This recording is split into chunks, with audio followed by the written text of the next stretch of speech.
Vous avez assurément déjà entendu parler de la loi du talion. Œil pour œil, dent pour dent. Mais parfois, dans notre lecture et même dans notre étude de la Bible, notre interprétation de certains textes est erronée. Comment bien comprendre et surtout bien interpréter les passages de la Bible, c'est l'une des questions que nous voulons nous poser à l'émission Il est écrit aujourd'hui. J'aimerais vous inviter à demeurer avec nous alors que nous allons nous entretenir avec le pasteur et docteur Luis Vicuña sur la question même de comment interpréter la Bible correctement.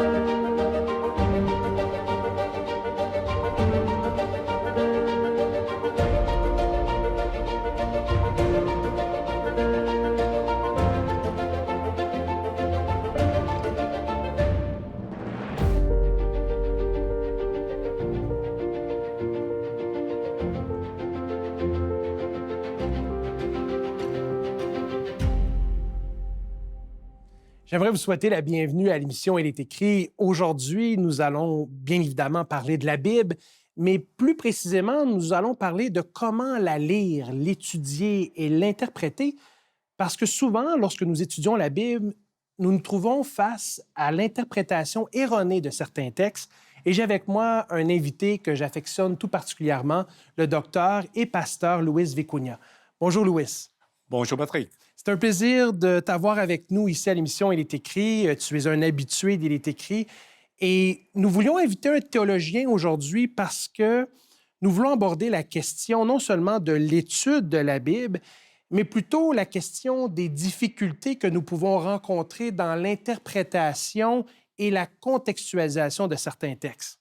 Certainement, parce que la parole de Dieu veut le quoi, on a besoin de l'interpréter. On a besoin en quelque sorte, aller dans leur pays du passé et revenir et faire comprendre avec le langage d'aujourd'hui.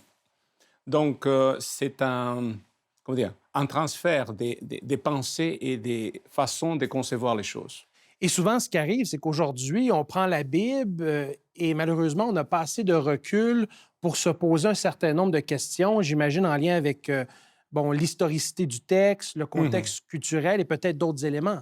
Certainement. Donc, on, on f- on le fait de bonne foi. On le fait. Je ne pense pas que beaucoup de ces personnes le font à mauvaise science. Simplement, ils le font de façon erronée du fait qu'ils n'ont pas pris le temps de chercher à comprendre la signification de la phrase à l'époque par rapport à aujourd'hui, simplement.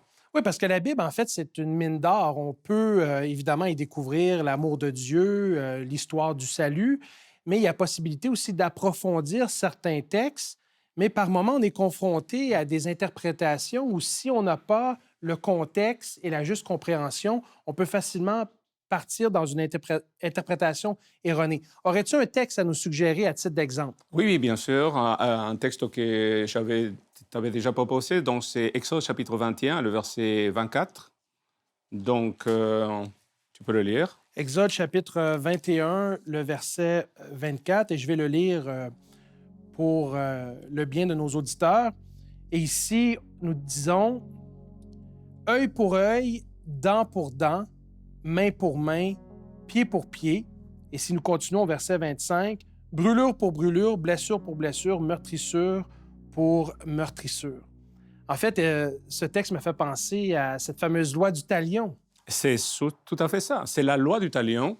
On la retrouve dans un texte très ancien. Aujourd'hui, donc, le document, c'est le Code d'Hammurabi qui se trouve aujourd'hui dans la bibliothèque, dans le musée de Louvre à Paris. Et donc, on peut le visiter et voir le document aujourd'hui. Et c'est écrit là-dessus, dans cette fameuse phrase. Et donc, certains diront c'est une phrase assez primitive, brutale. Mais bon, à l'époque des Babyloniens, c'était quand même quelque chose de bon parce que au moins, ce n'était pas tuer toute sa famille ou le tuer la personne. C'était quelque chose d'équivalent d'une certaine façon. On prend ce texte-là, par exemple, mais, et là, je partage ça avec toi et avec nos auditeurs sans prétention. Bon, j'ai fait des études pastorales, le baccalauréat, la maîtrise, et j'ai Mhm. même débuté des études au doctorat. Ce texte-là ne m'a jamais posé problème. Il semble que si on le lit au premier degré, c'est quand même assez clair. Œil pour œil, dent pour dent. Mais de ton point de vue, où se trouve la nuance ou les subtilités d'une mauvaise interprétation de ce Voilà, texte? donc, premièrement, c'est vrai, ça pourrait être en Babylone, dans le texte d'Hammurabi, mais dans la Bible, c'est plus nuancé déjà. Justement, dans le texte qu'on vient de lire, le texte ne dit pas vraiment ce que tu viens de lire. D'accord? Donc, je le dis parce que ici, je cite donc un dictionnaire hébraïque, donc, qui est par rapport au mot tahat, qui veut dire à la place, pour œil, on l'a traduit par pour œil. Donc, le dictionnaire dira à la place de, au lieu de, en échange, en remplacement, pour le prix, pour l'équivalent de, un paiement pour, en gros, c'est le prix de la chose. C'est-à-dire, ce n'est pas nécessairement un œil pour un œil, mais c'est un œil pour le prix de cela. Mais là, ça fait toute la différence si on commence à tomber dans ces nuances. Et je trouve ça intéressant de prendre en considération l'origine linguistique du texte et de prendre en considération aussi le contexte historique. Donc, si j'ai bien compris, tu nous dis ici que l'idée, c'est de remplacer la perte par un équivalent de même valeur. Exact. Donc, ce mot tahat va être utilisé à bien des reprises dans la Bible, par exemple par rapport à un roi qui meurt et son fils qui prend sa place, à la place de. Et ici, il ne s'agit pas de tuer l'autre qui va succéder, c'est juste l'un prend la place de l'autre. Donc, c'est un remplacement. D'ailleurs, dans la Bible, quand, disons, on tue l'agneau de quelqu'un d'autre, on le remplace pour un autre. On ne tue pas l'autre agneau. Et c'est ça le mot qui est utilisé. Donc, c'est un remplacement. Et ce remplacement, justement, ça vient de la pratique à l'époque, ce qu'on appelle le troc. Quand on fait du troc, on change une matière quelconque avec quelque chose d'autre, de totalement différent, mais qui équivaut au prix. On essaie de trouver une valeur, Une valeur quelconque. dans l'échange commercial pour que bon, les deux parties, de part et d'autre, ne se sentent pas flouées. Mais je me mets à la place de quelqu'un qui commence à découvrir la Bible.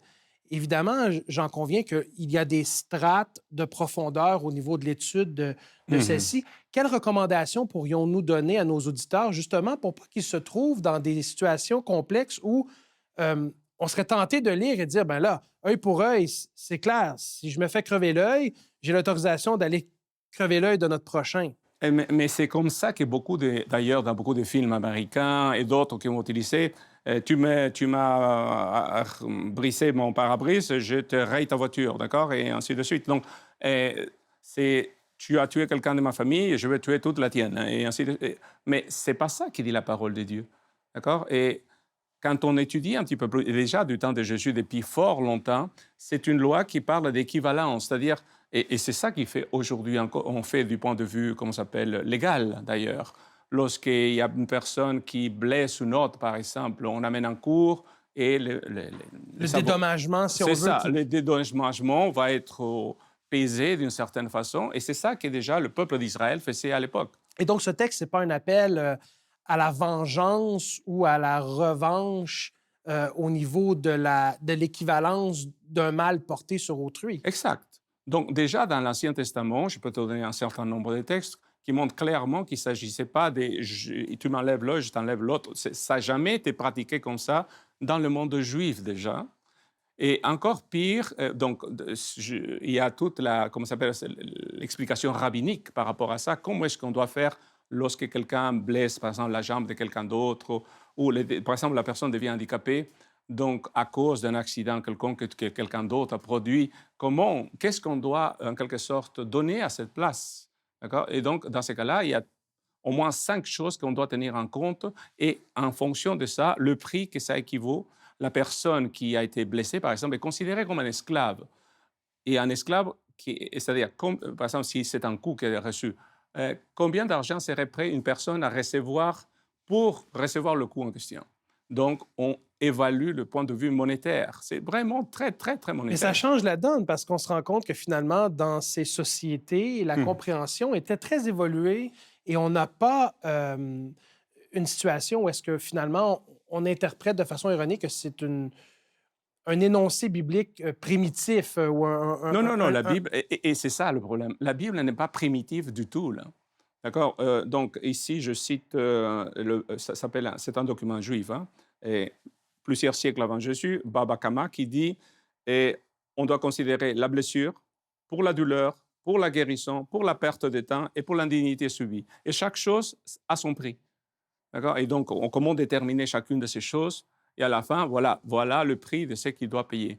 Et aujourd'hui, en tant que chrétien, on pourrait s'inspirer de ce texte en disant si on blesse autrui Mhm. ou on est blessé, il y a à prendre en considération justement la perte de l'autre et Mhm. l'étendue de cette blessure pour chercher à réparer la brèche ou aller vers le pardon ou la réconciliation ou remplacer un enjeu Mhm. quelconque alors qu'il y a perte matérielle C'est ça. d'une façon ou d'une autre. Mais là, on est dans l'Ancien Testament. Exact. Évidemment, on évolue vers le Nouveau Testament. Euh, et je pense que ma mémoire est assez bonne pour savoir que Jésus a adressé ou a repris d'une certaine C'est ça. façon.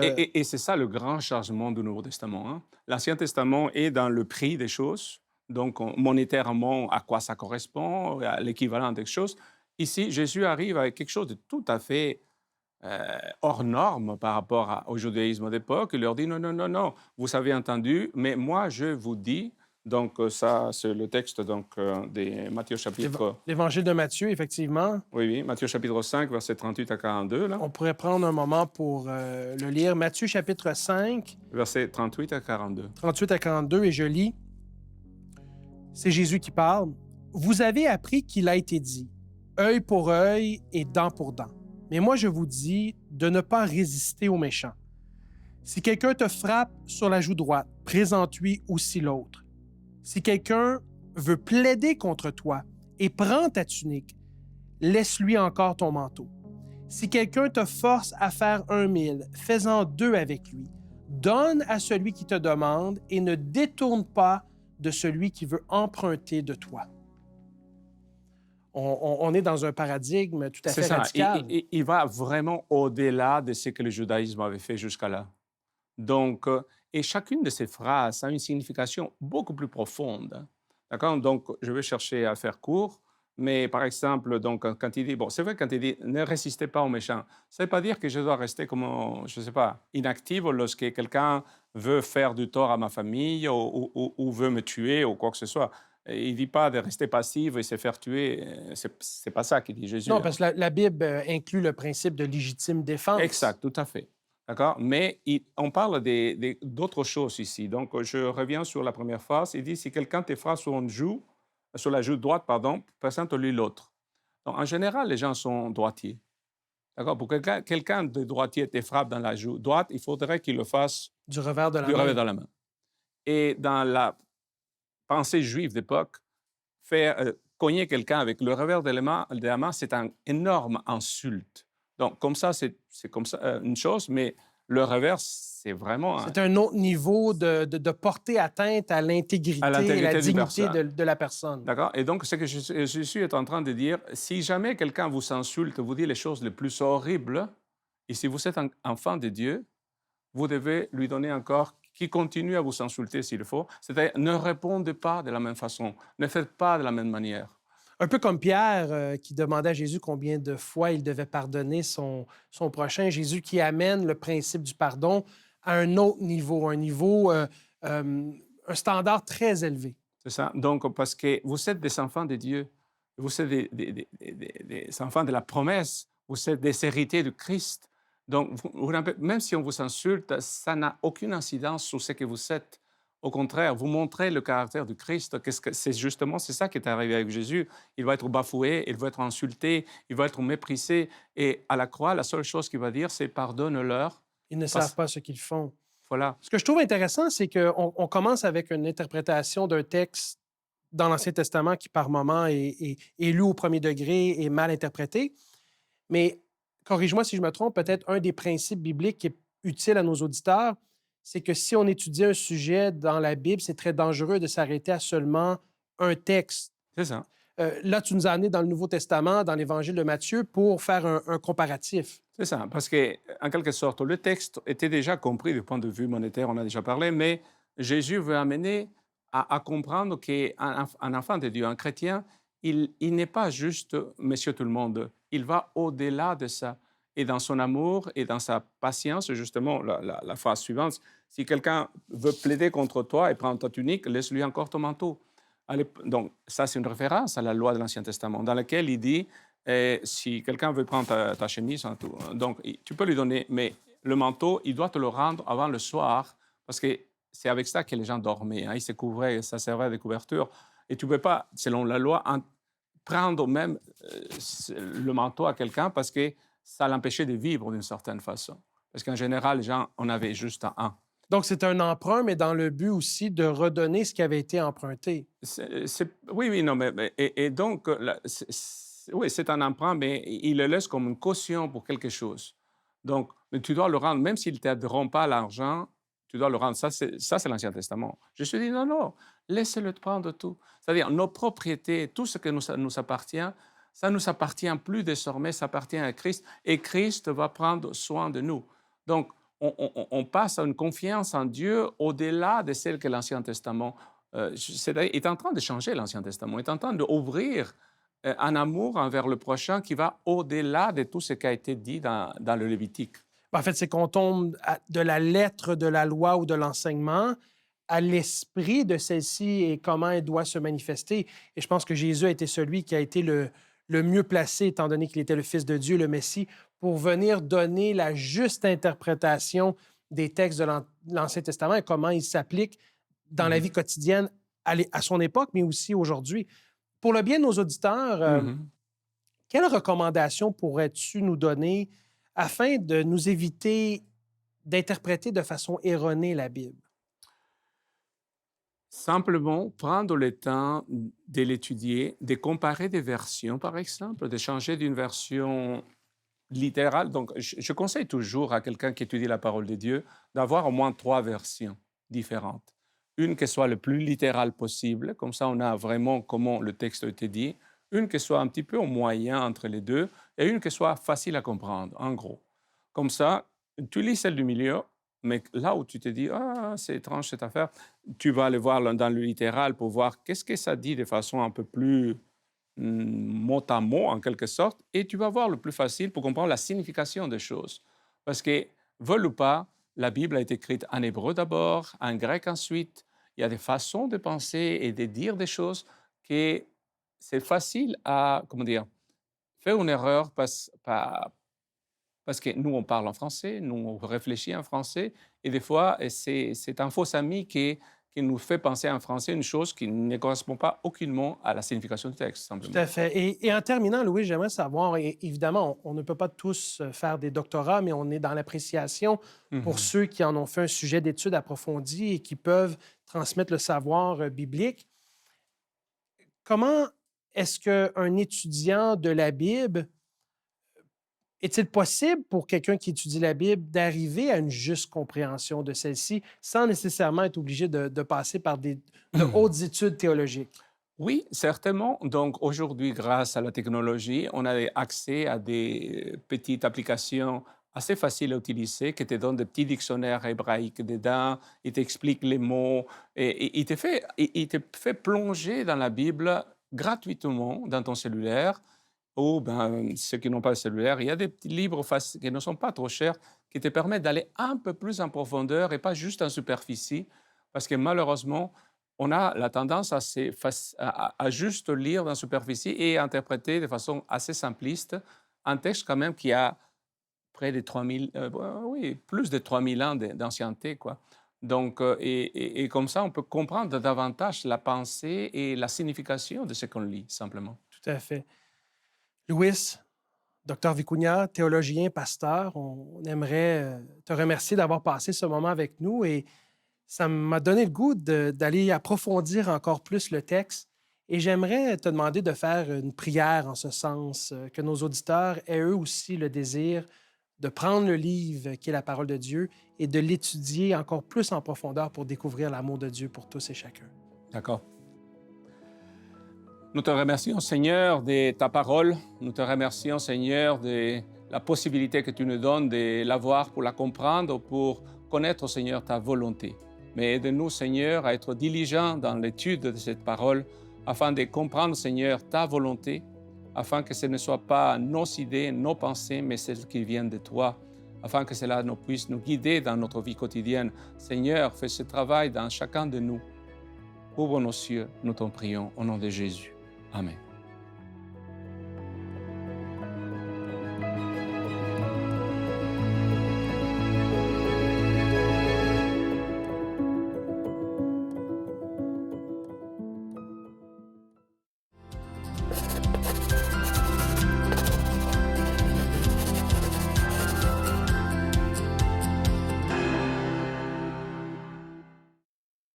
Bonjour Alberto. Bonjour Lydia. Alors, aujourd'hui, on présente un ouvrage qu'on a présenté assez régulièrement, Oui, oui, qui s'intitule À l'écoute de la Bible. oui. En fait, c'est un livre qui est très, très apprécié de nos téléspectateurs parce que c'est un excellent compagnon à la lecture de la Bible. Oui, oui. Donc, là-dedans, on va retrouver 140 à peu près sujets oui. développés, expliqués, etc. Donc, pour ceux et celles qui ont des questions, ils vont sûrement trouver là une réponse. Oui, il y a énormément de sujets justement Oui, qui sont c'est ça, abordés. c'est ça. Et c'est simple, hein? Question qui est posée, ensuite La réponse. avec un verset biblique Oui, oui, justement oui. à l'appui. Et donc, comme tu C'est mentionnes, ça. C'est pour ça que je au-delà dis de c'est- 100 c'est sujets. ça. C'est pour ça que je dis que c'est un bon compagnon. Quand tu lis, tu ne comprends pas, tu vas voir, Oui. ça aide beaucoup. Tout à fait. Alors, on le vend 22 $ plus frais de poste. Oui. Puis merci pour présenter ce beau livre qui va en lien avec ce dont on a mentionné dans l'émission de mieux comprendre la Bible, d'essayer de mieux Tout à fait. interpréter C'est ça. le texte biblique. Vous pouvez commander l'offre de la semaine sur notre site Internet ilestécrit.tv ou par téléphone au 514-729-3515 ou encore 1-866-729-3515. Voici également notre adresse. Il est écrit, Case postale 99, succursale Rosemont, Montréal, H1X 3B6.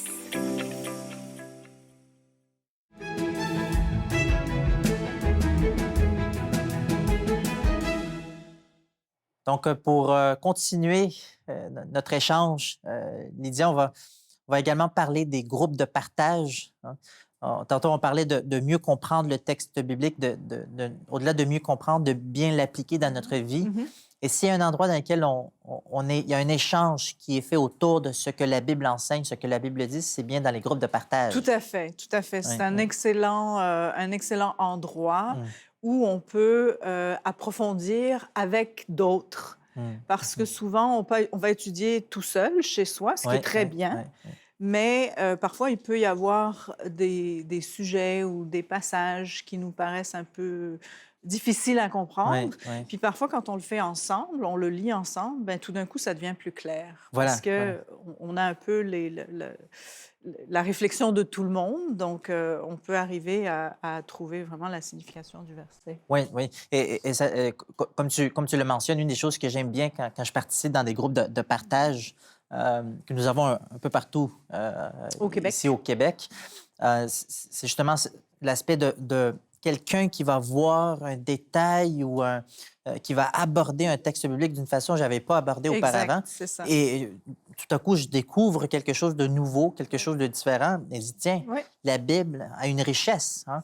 Et en échangeant avec d'autres personnes, on est capable de mieux comprendre le texte biblique et mieux comprendre la personne qui nous a donné ce texte, hein, Dieu, ultimement. C'est ça. C'est pour ça qu'on encourage toujours les gens à faire partie d'un petit groupe comme ça. Oui, parce que non seulement c'est enrichissant sur le plan spirituel parce qu'on découvre des choses, mais aussi sur le plan émotionnel. Tout ça, c'est bien parce qu'on peut, si on a un problème dans la vie, les gens peuvent prier avec nous, pour nous, etc. Puis nous, on peut prier avec eux aussi. Donc, c'est vraiment bien. Oui, oui. Donc, comme tu mentionnes, il y a ce progrès spirituel qui est fait, ce en passant, le progrès spirituel qui fait partie de nos valeurs, hein, une des valeurs que nous avons dans nos groupes. Et ce soutien qu'on peut dire spirituel, mais aussi relationnel, émotionnel qu'on retrouve dans ces divers groupes, justement, peut nous aider à progresser spirituellement. On grandit, oui, non, c'est...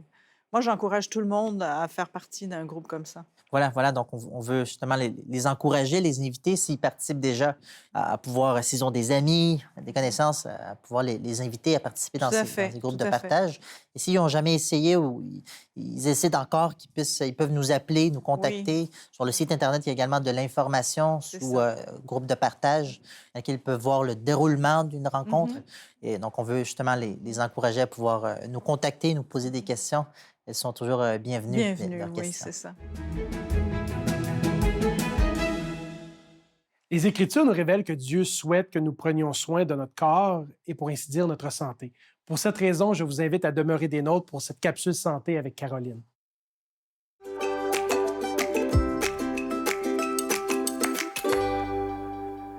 Vous avez envie de vous remettre en forme, mais vous ne savez pas par où commencer?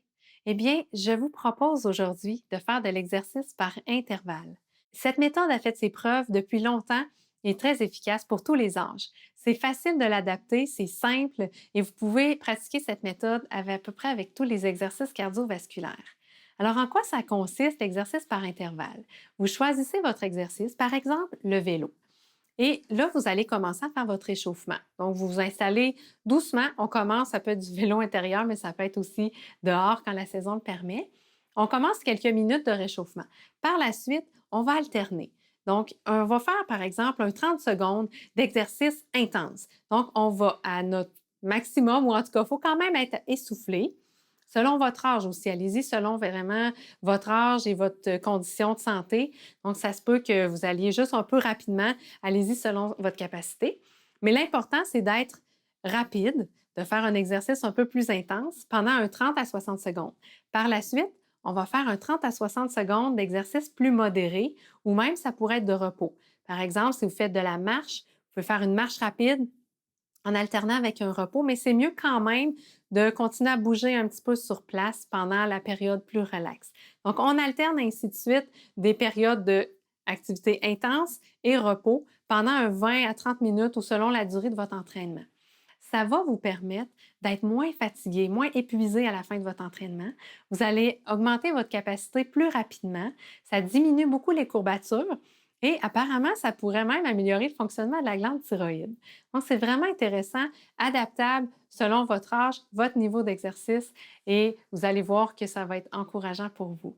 N'oubliez pas de faire quelques étirements aussi. Ça, c'est bien important pour diminuer les risques de blessures. Donc, avant votre activité et après, on fait quelques étirements des muscles que vous savez qui vont être sollicités pour éviter les courbatures et les blessures.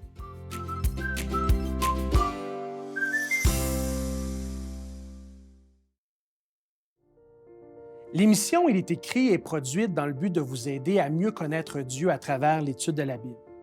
Et donc, j'aimerais vous encourager à communiquer avec notre équipe afin de vous inscrire à notre cours de Bible par correspondance. De plus, je vous encourage à vous abonner à notre chaîne YouTube, à visiter notre page Facebook et aussi à être des nôtres la semaine prochaine pour un autre sujet passionnant qui concerne la Bible. Mais d'ici là, souvenez-vous, il est écrit: l'homme ne vivra pas de pain seulement, mais de toute parole qui sort de la bouche de Dieu.